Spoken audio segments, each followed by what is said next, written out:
Hello दोस्तों, वेटिरन्स, नमस्कार। आज मैं किसी का ऐसा चार्ट नहीं डाल रहा जिसमें हमारे एरियर्स और हमारी कितनी वृद्धि हुई है। मेरे कुछ व्यूअर्स के कुछ खास पॉइंट पड़े हुए थे, आज मैं उन्हीं को लूँगा। एक है आर्मी वेटिरन, ये अधिकतर कमेंट करते रहते हैं। बड़ा ज़बरदस्त कमेंट किया इन्होंने। कहते हैं you have zero knowledge on pensions of defence personnel, so better to prepare lesson plan and don't try to venture in this field. भाई आर्मी वेटरन साहब, बाबूजी, मैं चाहता हूं कि आपकी जो ज्ञान ज्योति है ना, थोड़ा सा यहाँ बरसा देते कि आपने किस संदर्भ में कहा है।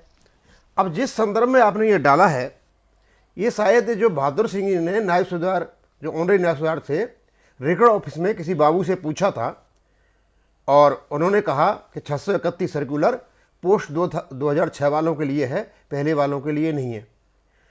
अब हमने ये कहा था, उन्होंने गलत कहा है, क्योंकि जो 631 सर्कुलर है वो प्री 2006 वालों के लिए है।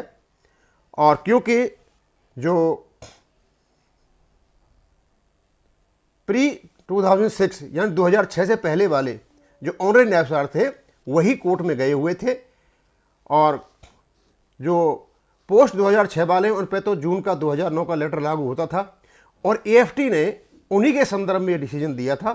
और चंडीगढ़ जो एएफटी का डिसीजन था उसी को भारत सरकार ने माना, रक्षा समिति ने माना, और उसके बाद में 631 सर्कुलर आया था।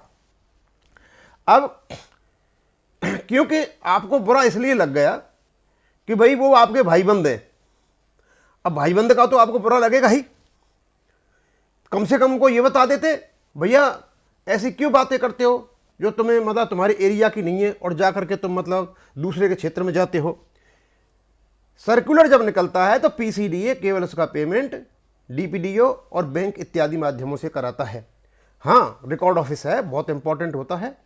और दूसरा मैं आपको बताना चाहूँगा रिकॉर्ड ऑफिस की मेहरबानी कि इन्होंने जो बड़ी मुश्किल से 24 साल में जाकर के ऑनरी नायब सूबेदार मिलता है, उनको ही हवलदार एसीपी बना दिया।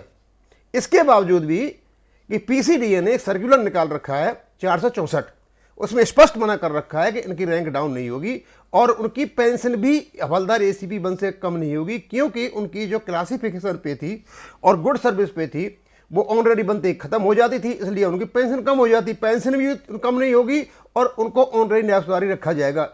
उसके बावजूद भी उन्होंने उनको हवलदार एसीपी बना दिया, यानी भारत सरकार ने प्रमोशन दिया और रिकॉर्ड ऑफिस ने कर दिया। इसके बावजूद पीसीडीए ने अपने ईडीपी सेल में सॉफ्टवेयर में चेंज भी किया था इसी काम के लिए, लेकिन अभी तक नहीं हुआ। और जितनों को बना दिया वो बेचारे पेंशन लेने के चक्कर में उन्होंने सोचा क्या करेंगे, ऑनरी लेकर के हम हवलदारी बन जाते हैं और पेंशन तो कम से कम मिलेगी। तो सर आप थोड़ा सा अपने भाई बंधुओं को ये भी बता देते कि भाई ये 464 सर्कुलर का पालन क्यों नहीं कर रहे हो, उनको ये भी बताते भाई तुम उल्टा सीधे जवाब क्यों देते हो। अब मैं और क्या कहूँ सर आपसे, समझे। अब मेरे को तो इतना सा ही नॉलेज है, आपको ज़्यादा है, तो आपकी ज्ञान ज्योति थोड़ा हमें बखेर दीजिए।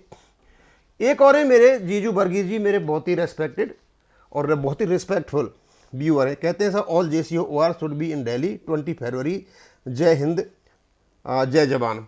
बिल्कुल आप सही कह रहे हो, और जा रहे हैं वहाँ काफ़ी आदमी जा रहे हैं। लेकिन वर्गीस जी एक बात बताना चाहेंगे कि हम हर चीज़ को माइन्यूटली लेकर के चल रहे हैं।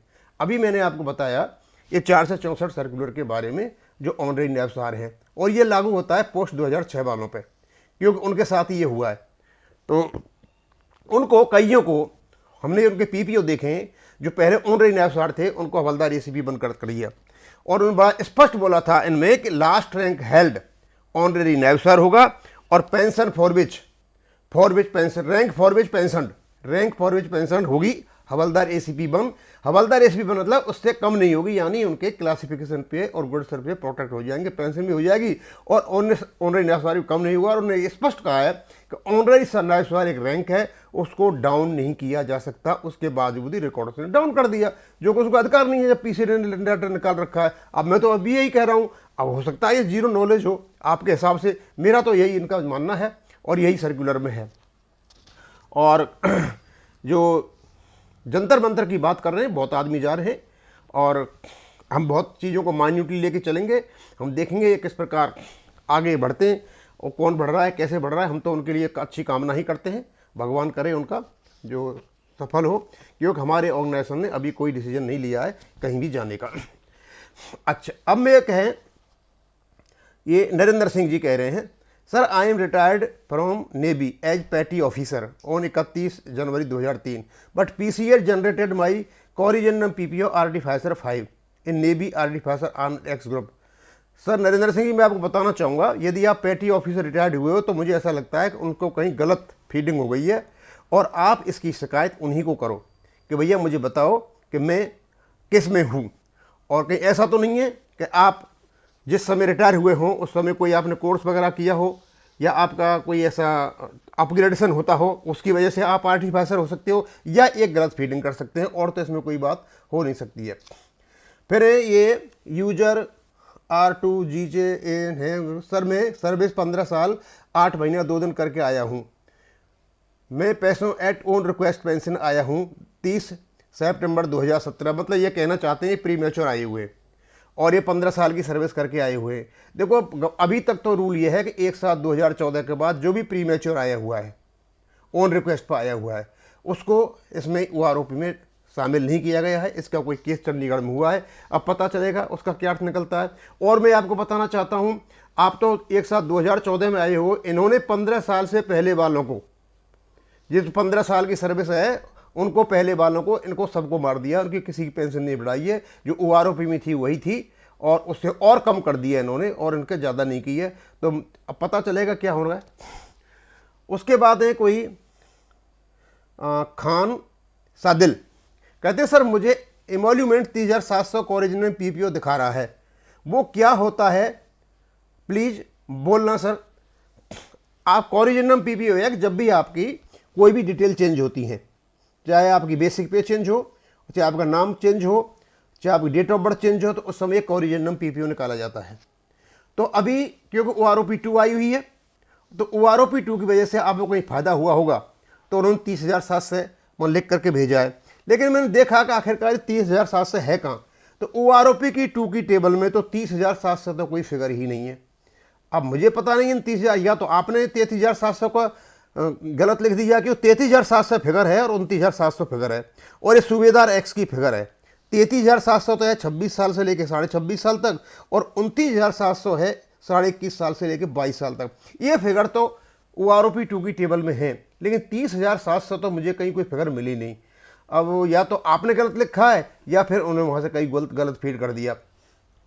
ये कहते हैं Ramdev Mandui, Diwan sir I had been enrolled in group B but as per current grouping in which group I have been placed please clear my doubt. देखो पुराने टाइम में जब होते थे तो ये ABCDEF ऐसे करके हुआ करते थे, लेकिन धीरे धीरे कालांतर में सब कुछ बदल गया, और आजकल केवल X और Y ग्रुप है, इनको सबको मर्ज कर दिया है।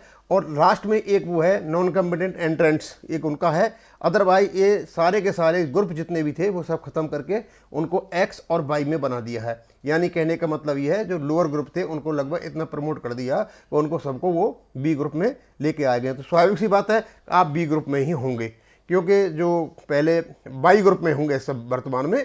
क्योंकि X का तो जो मैंने एक बार चार्ट भी डाला था कि X ग्रुप में आर्मी में कौन कौन आते हैं, और एयरफोर्स में कौन कौन आते हैं, और नेवी में कौन कौन आते हैं, क्योंकि उनके ट्रेड अलग हैं। यदि आप उस ट्रेड में आते हो तो स्वाभाविक सी बात है आपका प्रमोशन हुआ होगा, या आपने कोई कोर्स किया होगा। नहीं आते हो तो उनके अलावा सारे के सारे ग्रुप Y में हैं। और दूसरा मैं आपको बताना चाहूँगा कि 7 CPC में आजकल लगभग क्या सभी का ये जो डिफरेंस हुआ करता पे का, बेसिक पे का, वो ख़त्म कर दिया है। आजकल सिपाही का अलग नहीं है, एक ही है। नायक दोनों का एक ही बेसिक पे है। हाँ, पीछे से जो चले आ रहे हैं अभी उनका अंतर रहेगा। धीरे धीरे ये ख़त्म हो जाएगा, और धीरे धीरे ख़त्म होने के बाद बेसिक पे एक रह जाएगी, और बेसिक पे के बाद जो अलग से जो एक्स पे है, एक तो 3600 है अलग से, और एक 6200 है, वो अलग से चलती रहेगी। बस यही है, और तो इसमें कोई खास है नहीं। मैंने बहुत ही इम्पोर्टेंट एक वीडियो बनाया था कि उनका ऑनरी नैप्स वालों का, कि उनका एरियर कितना बनता है 24 साल वालों का। अब उसमें 22 साल के भी ऑनरी नैप्स आ रहे हैं और 26 साल के भी हैं, तो उसी प्रकार वो अपना कैलकुलेट कर सकते हैं। उसको मैं कल डालूंगा और फिर बताऊंगा कि उसमें क्या क्या हुआ है। थैंक यू, धन्यवाद।